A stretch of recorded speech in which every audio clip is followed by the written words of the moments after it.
Hey, D'Angelo. Phil Barber, Santa Rosa Press Democrat. There's been a lot of talk about how much you have played in the pick and roll and how the Warriors haven't done a ton of that and thinking of how you'll integrate with the team. But do you think that if it came to it, at least for certain stretches, can you thrive in a more open offense? And do you think people perhaps are not giving you enough credit for versatility outside the pick and roll system? Yeah, I consider myself a basketball player, so whatever position coaches put me in or whatever position that I have to be in to help the team thrive or whatever it may be, I'm more than eligible to do it. Third row, left-hand side, Colin. Hey, D'Angelo. Colin Ward-Henninger, CBS Sports. Draymond was talking about how you're going to also have to take on a leadership role in this team, and I was just wondering how you're going to balance that with being a new guy to this organization, but also being one of its most important players and potentially one of its biggest leaders. When you come into a new situation, I think you got to lead by example before anything. You kind of gain guys' respect and try to gain that credibility. I know that's something I can control. I can go out and be me as much as I can and try to give that guidance whenever it needs be. And just going on year 5, I feel like the experience has been there as well, so I could come in with a voice as well. Third row, left-hand side, Mark.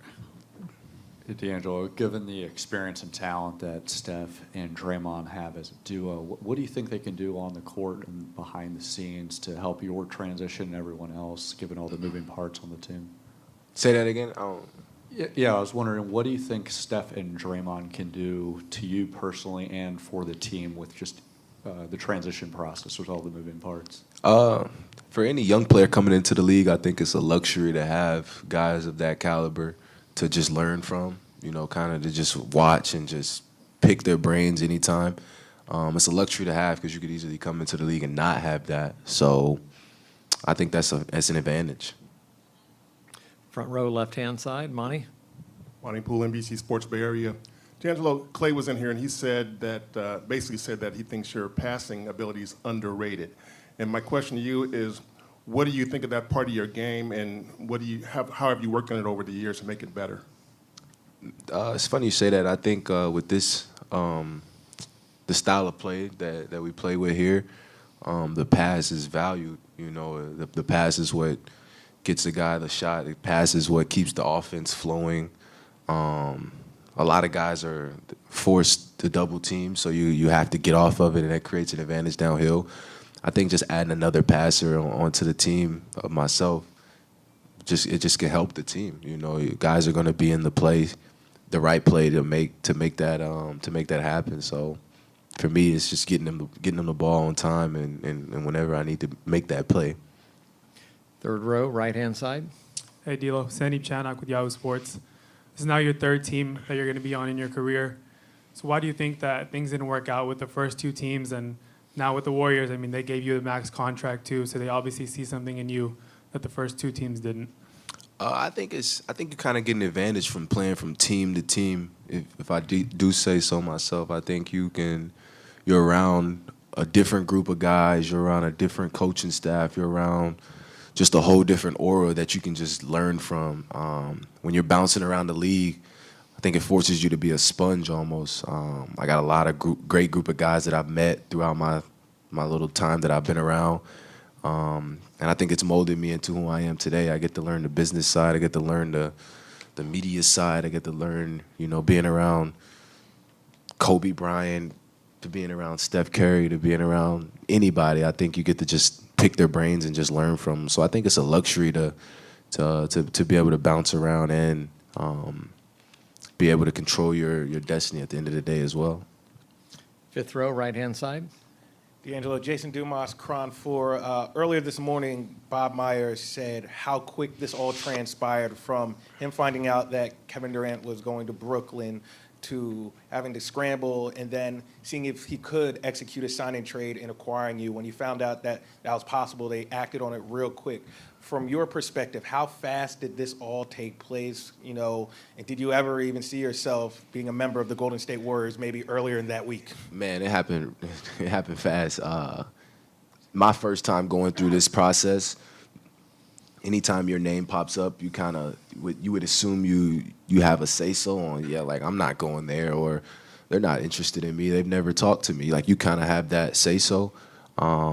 Just sitting back and kind of letting everything just play. You hear all these teams that you could possibly go to or whatnot, and then when the Warriors came about, I was just like, it just happened. I was like, yeah, like let's do it. I'm 2 feet in wherever I go, and then you had the opportunity to sign a max deal. I'm like, what are we talking about? You know, let's do it. Far back left-hand side. Hey, D'Angelo, Ben Ross, NBA Europe. How excited are you to play with Steph, and just how dynamic do you think you guys can be as a backcourt? Man, I'm so excited. I'm trying to act like I've been here before, like I'm like this cool 10-year vet. But no, this is so cool to me. To play with Steph, Clay, Draymond, all those guys, to be able to be around Steve Kerr and his coaching staff as well. I think it's just a luxury. You could easily come into the league and be around something completely different, or be around a complete different group of guys that don't have the credibility like this group does. It's cool, man. I played with them the first time last week, and I literally called my dad, my brother, and I was just like, yo, this is about to be so fun. So just being able to do that throughout the year, and just be able to be a sponge to everything these guys are, teaching and bouncing off me, I'm more than excited to do it. You worked out with Steph a few times this summer. How'd that get set up? What was that like? Just what'd you learn? Does it matter how it was set up? I'm gonna come up with something very interesting. Honestly, we just kind of reached out to each other on some. I know I want to get in the gym. I want to pick your brain. I want to get on this as soon as possible. We're teammates now, so let's collab as soon as we can. And he opened doors, with open arms, and invited me to where he was training, and it was very beneficial. Fourth row, right-hand side. D'Angelo, Mason Besada, Martinez Tribune. There's been a lot of talk about your fit offensively with this team moving up to the 2 guard, but what about defensively? Guarding bigger players. How do you plan on adjusting to that side of the ball? I'm trying to learn from Draymond as much as I can. It's a reason he is who he is. It's a reason that players know him for what they know him for. So any way I can just kind of stay in his bubble and learn as much as I can from that aspect, I think the sky's the limit. Hey, Draymond, given the talent and experience that you and Steph have as a duo, what do you think you guys can do both on the court and behind the scenes to help with any transition process this season? I think on the court is, just play our game, not get too caught up in trying to make people fit in, or, just play our game, and I think everybody else will feed off that. Obviously, adding a piece like D'Angelo to the fold, some things will have to change in order to better suit him. And, we're all understanding of that. And that'll happen. And as far as off the court, I think we got to do a little bit more. Last couple of years, stuff just kind of seamlessly happened because there was so much familiarity. It's not quite that. And I think we also have to do a good job in getting to know these younger guys. It's kind of a new day and age in the NBA, and we haven't quite had to experience that because we've had the experience. And so just kind of getting to know the younger guys and, kind of their way of life, how they go about things, and kind of bringing that all together and making it all work. Second row, right-hand side, Ann. Draymond, Ann Killian with the San Francisco Chronicle. How does it feel for you being in this new building, and does it feel like a new chapter? Steve Kerr called it the building a metaphor for this new era, and I'm just wondering how you feel about that, a little bit about what you said. Things had been so seamlessly happening. You knew what to expect. There's a lot of unknowns now, and is that energizing? Is this exciting for you? I think there's definitely a lot of unknowns, but it is exciting. Stuff has kind of just been status quo for the last few years, and just kind of knew what to expect going into it. And it's pretty much just been that. It's a new challenge now, which is as a competitor is very exciting. Like we've been to the mountaintop with the previous group, and we know how that feels. Now, can you do it again? Can we bring this team together and get back there? I think that's the most important thing, and I think that'll be our focus moving forward. You guys obviously had future speculation, free agency speculation looming over a lot of you last season. How much of that played into your decision to extend this summer to once you extended, pretty much your entire core is locked in for the next 3 to 5 years? A little bit. I didn't quite myself want to come into this season dealing with all of that stuff. Kind of becomes a headache. So I definitely played a little part in it, and just understanding what was best for myself and my family and for this organization. I think I've said a million times now I want to be here for my entire career. What makes that possible? What makes that even more realistic? I think this did. And so, just really wanting to put it behind me. We got Steph, Clay coming back, myself, the original guys who kind of started this whole thing, adding D'Angelo for 4 years. It was just very exciting, something that, I just wanted to get behind me and move forward. Front row, right-hand side, Connor. Connor Letourneau, San Francisco Chronicle. Draymond, you're obviously a guy who's always kind of enjoyed being the underdog. Now that a lot of people are kind of writing this team off before the season's even started, do you almost relish that? Like, do you kind of like being back in that position in some ways? I think, it's definitely fun. It's exciting. I don't really pay as much attention as I used to because I realize how many people don't know what the hell they're talking about when you start talking about basketball.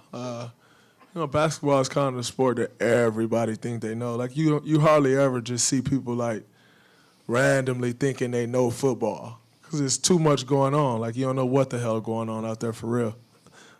Everybody think they know basketball. And so just kind of figured that out. Like,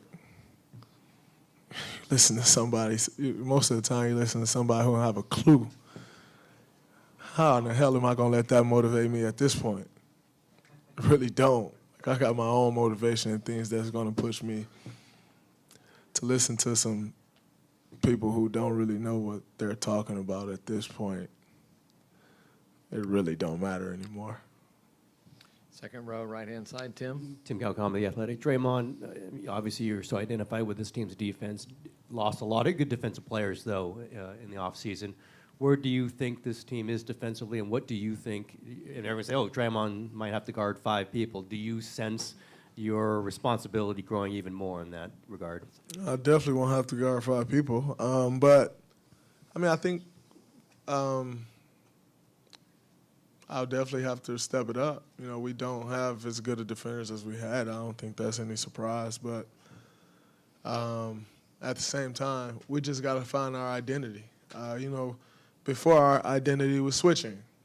That may not be our identity anymore. We got to figure out, and sure we'll kind of toy with different things throughout the preseason and kind of figure out what works best for this group. But I don't think it'll just be your typical status quo. Somebody's coming off screen and roll switch, or how we've been playing in the past, because it's not the same team, it's not the same personnel. So we just got to figure out what it is. And once we figure that out, we'll be fine. Far back left-hand side, Ron. Hey, Draymond. A lot has been made about the leadership roles that the team needs and who's going to fill them and how you're going to fill them. But how do you manage that so you don't become overwhelmed by it? And the second part of that is, how does the Spartan get through to the Wolverines on this roster? Well, man, just like any other year, I don't think there's just going to be one person who leads this team. I lead in the way that I lead. Steph leads in the way that he leads. It may not seem like it, but Clay leads in the way that he leads. And that's important. For us to continue doing that. And I have no doubt in my mind that we will, and we'll be just fine. How many Wolverines on the roster? 2?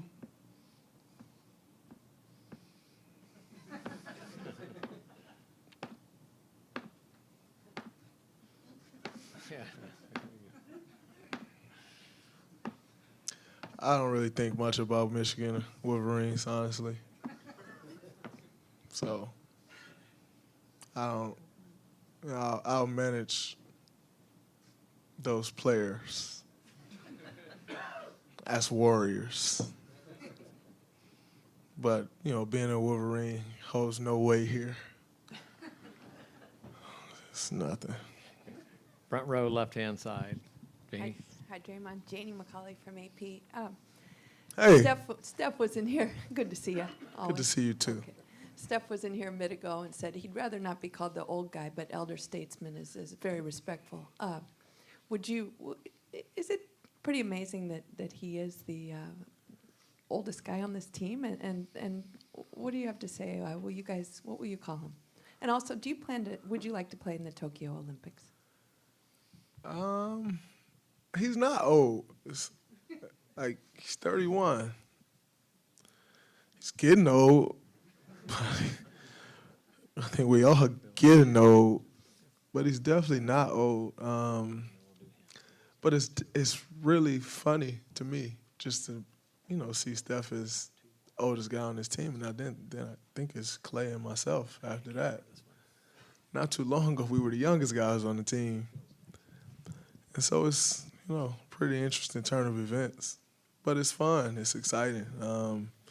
I think when you're putting a team together, that's kind of how you envision it going. You want to start with some younger guys, and you want to grow with them, and as they get older, and you kind of start to bring in a new wave, and start to prep guys to get ready to take the reins, and that's kind of how this is going. I think that's a great sign. That means that there's been a pretty good amount of success if you're still trekking along with those guys. So I think that's great.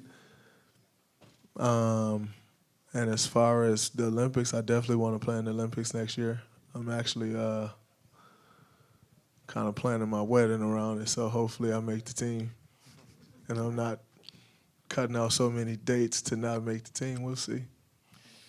But I do want to play. Front row, left side, Monty. Monty Poole, NBC Sports Bay Area.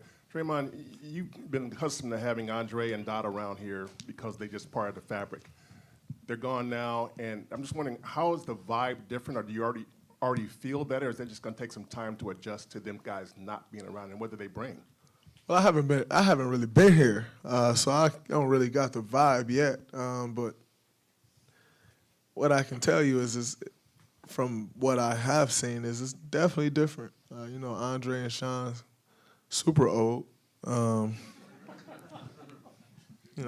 they were just kind of that stabilizing force for us. Those guys who we can go to about anything. Like they've been through everything, whether it was basketball, whether it was injuries, whether it was family, investments. Like they were just those, or whether Steph, Clay, and I out there running rampant and they just come in and calm us down. Like whatever it was, we could kind of turn to them for anything. We don't really have that anymore. We'll have to be those guys. And so it'll definitely be different. We got a lot of new blood. With new blood in this day and age in the NBA comes a lot of different things. It's the swagger of these younger guys are different. They live their lives completely different than, what we've grown accustomed to.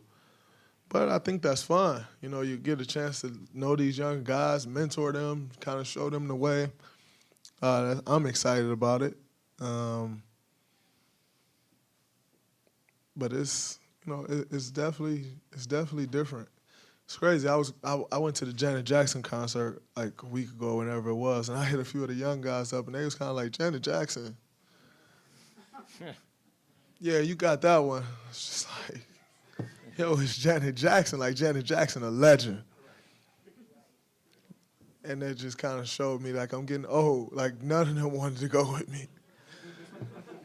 Like Mari, I was like, yo, I'm going to the Janet Jackson concert. I got a suite. You? And I'm like, nah. Like Eric, nah. It's just like, all right. So that kind of explains it for you right there. It's like they didn't want to see Janet Jackson. I was super excited to see Janet Jackson. I'm sure if it was Gunna, they would all ran here. If it was Gunna, I would have ran here too, but I also ran here for Janet Jackson, so I guess it's a little different. Last two questions, third row, right-hand side, Phil. Hey, Draymond, Phil Barber, Santa Rosa Press, Democrat. What's your reaction to the California governor signing a bill that would compensate college athletes for their likenesses being used? Kudos to him. Governor Newsom, I think he's been doing some great things since he's taken over in office, and this is just another one of those great things that he's done. I think it'll definitely help move the needle. When you start talking the state of California and how much weight this state holds, for this state to be the first to do that, it's very special. And, as a former college athlete, that's exciting. You spend so much time in college broke and with no money, and yet everybody else was living very well. The university's making a ton of money off your likeness. I mean, it is the most, I think he used the word bankrupt model. And it is. It's like, it does not make any sense. I can make all the money off your likeness, and the moment you decide to make some money off your likeness, you can't play here anymore. You're ineligible. You're suspended. It's backwards, and someone needs to force this dictatorship to change, because that's exactly what it is. It's no different than any country that's ran by dictators. The NCAA is a dictatorship, and so. I think it's great for him. I think, it was amazing to see that done on Uninterrupted. And, the platform, that's exactly what that platform was built about. I've actually been a part of it since the very beginning, and that's what it was built about giving everyone a platform to change the way the athlete is viewed, to change the way people think about athletes and think about certain legislation and different things governing athletes. That's exactly what Uninterrupted was built on. And, for that to take place on Uninterrupted, I think it just all came back full circle.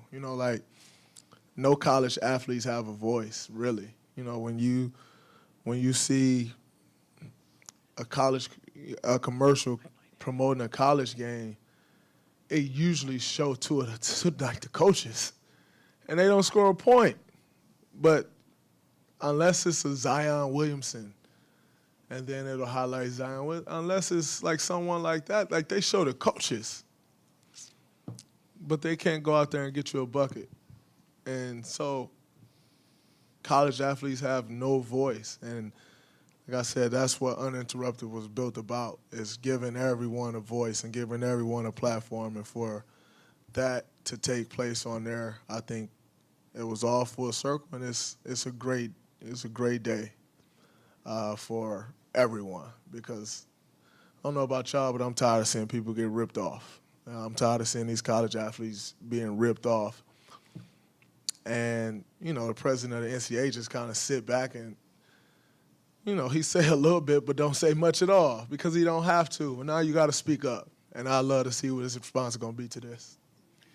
Great. Outside of, well, you're going to be ineligible. Get out of here with that. Nobody worry about that no more, man.